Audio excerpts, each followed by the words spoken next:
Well, good morning, guys. It is Saturday. Um, what's today? I don't even know. Let me get my coffee. I got my red Texas Tech cup today because my green Yeti knockoff that you see me drink coffee out of, I left it at mom and dad's house. Really made me mad. It was a really nice Yeti knockoff, and I left it at their house. They live 3 hours away, so I am not going to go get it anytime soon. So I got to drink my coffee in under 10 minutes because in this glass cup it gets cold fast. So get your coffee, get your tea, whatever you drink in the morning. For my UK folks, should be in the afternoon now. I don't know. What time is it over there? Anyways, there is a article I want to touch on. Now that, and I've called it. All the people around me said, Richard, you're right. And I called it that Biden was going to drop out of the race. Is there still going to be an election? I don't think there is. But if I'm wrong on that and there's an election, if we are still here, President Harris could be our next president. And that's a scary thought because that woman is wicked to the core. See, that was there. That is. Some bumps in the wall. Anyways, sorry about that. They will never allow that orange man with funky hair back in office. They ain't gonna do it. They've accomplished too much. They're not gonna do it. So Harris, whether through the voting process or back in 2020, other means, they're going to put Harris in office. Period. You could disagree with me, but I'm not wrong on this. So, potential Harris presidency could turn the screws on Israel. You think Biden hated Israel? Harris boycotted Netanyahu's speech. That was a good speech. That was an excellent speech. But Harris didn't go. I think she was in Indiana. I don't know. I don't care. All right.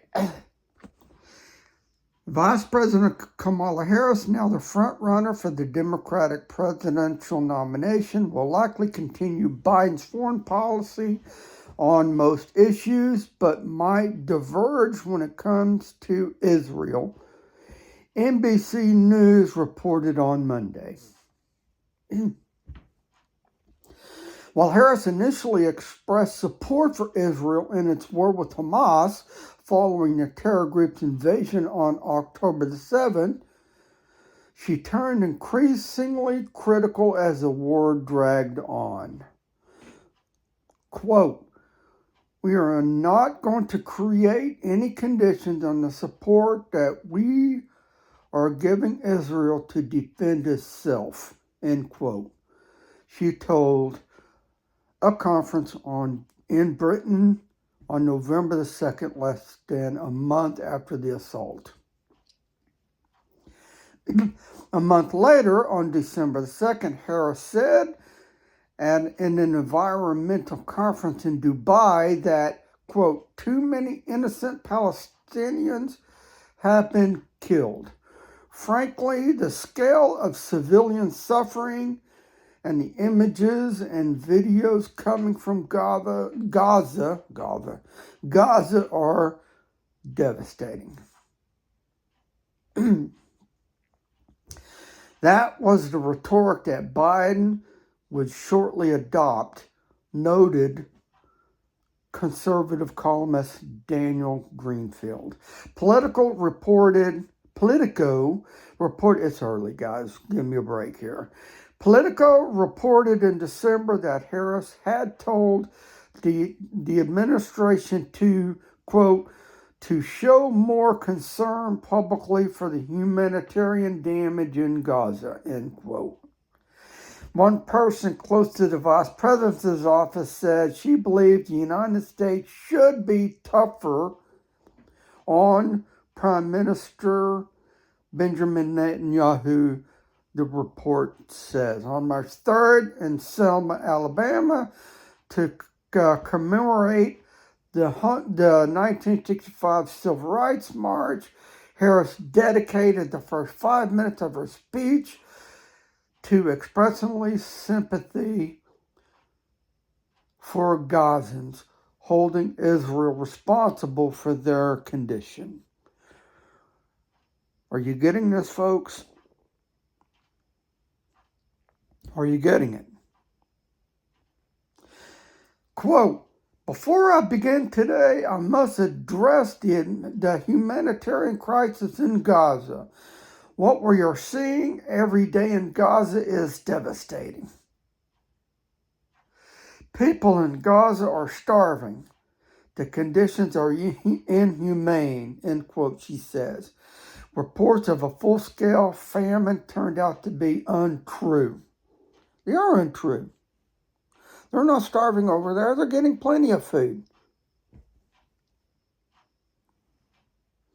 In June, the Integrated Food Security Phase classification admitted its dire prediction has been incorrect.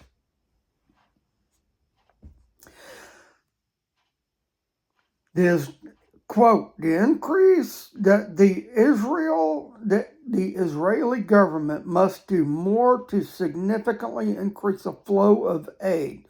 No excuses. They must open new border crossings. They must not impose any unnecessary restrictions on delivery of aid, end quote, she said.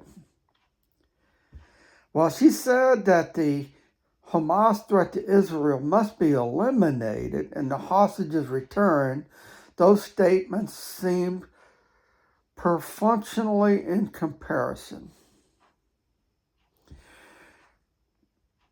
Her forceful delivery went viral, with thousands of people posting her comments online and a number of media outlets writing about them. NBC News reported. The first draft may have been harsher, as NBC News reported that the officials at the National Security Council have toned it down. Harris' communications director called the report inaccurate. Really.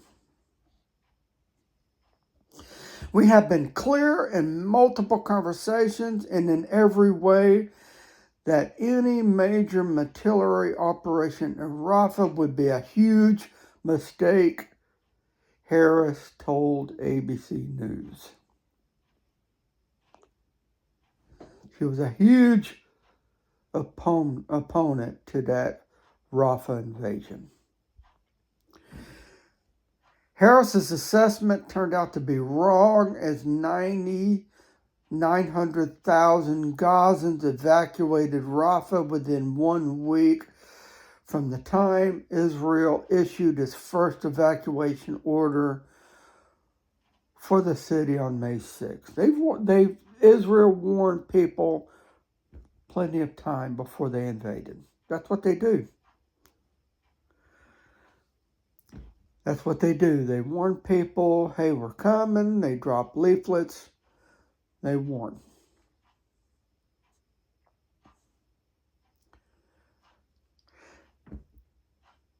Crowded tent camps in the central and northwest region of the city grew sparse within days of the order, the Associated Press reported in late May, after analyzing satellite photos. In July, she expressed sympathy for the anti-Israel campus protesters, telling left-wing periodical The Nation that students were showing exactly what the human emotion should be, end quote. Let me read that back to you again. Showing exactly what the human emotion should be, end quote. The Washington Post reported in March that Harris had warned White House advisors that young voters see the Israeli-Arab conflict between. Let me read that back to you again. That seeing the Israeli-Arab conflict differently than older ones.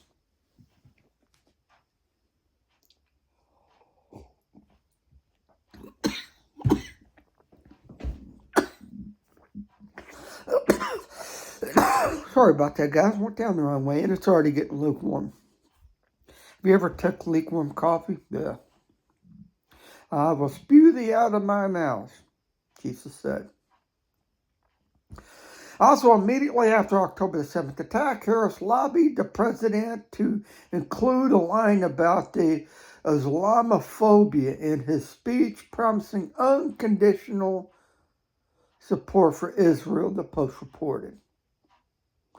Islamophobia? Is that really going around? I see a bunch of Israel hate. Free Palestine. That doesn't sound like Islamophobia to me. I'm so sick and tired of that phrase, Islamophobia. It's untrue, guys. Not true. The decision recalls another Harris made as California Attorney General to convene interfaith community and law enforcement leaders condemn the rise of Islamophobia after a husband and wife Islamist terrorist team killed 14 and wounded 22 others at a Christmas party in San Bernardino in 2015. I remember that story. She is on the fringe of the progressive wing of the party, which sympathizes more with Palestinian cause. David Friedman, former U.S. ambassador to Israel under Donald Trump, told the Jerusalem Post Sunday, predicting that U.S. Jewish voters would move to the Republican Party due to Harris's rise. I'm telling you, I hope I'm wrong on this, but she's going to be the next president. That bothers me. I don't know what that is. Maybe it's the chair. I think it's the chair when it was too close to the wall. All right. Prominent pro-Israel lawmakers, however, defended Harris's record on Israel and anti-Semitism, telling the Jewish Insider that she is a staunch ally of the Jewish people. Yeah, okay. Yeah, staunch ally. Staunch ally. Man, is she for the Jewish people. Representative Jared Muskowski, Democrat of Florida, told the Insider that people were serving different roles in the administration, suggesting that Harris was reaching out to the Democrat Party's progressive base and that she would shift to a more centrist position as president. You really believe that? You really believe that? Look, folks, in the last days, the whole world will turn against Israel, and that includes the U.S. The U.S. is not pardoned by this. They're going to turn against Israel like the Bible says it will.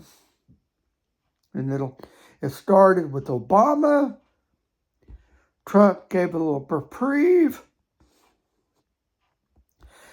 It kicked up full steam with Biden. And if and when Harris is elected, if there's going to be an election, I still don't think so, it'll end with Harris. Soon to be President Harris will support Israel, our number one ally in the region, he said. Again, that's BS. Pardon my language. However, Friedman insisted that Harris didn't pass the Kishkas test.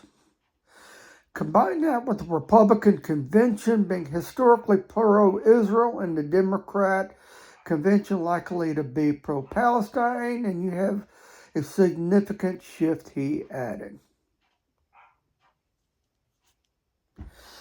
Guys,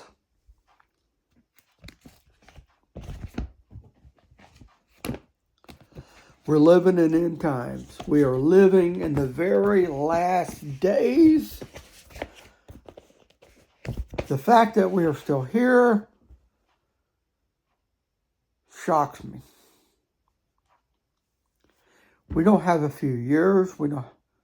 I think we are just moments away of going home. This is it. Just buckle up.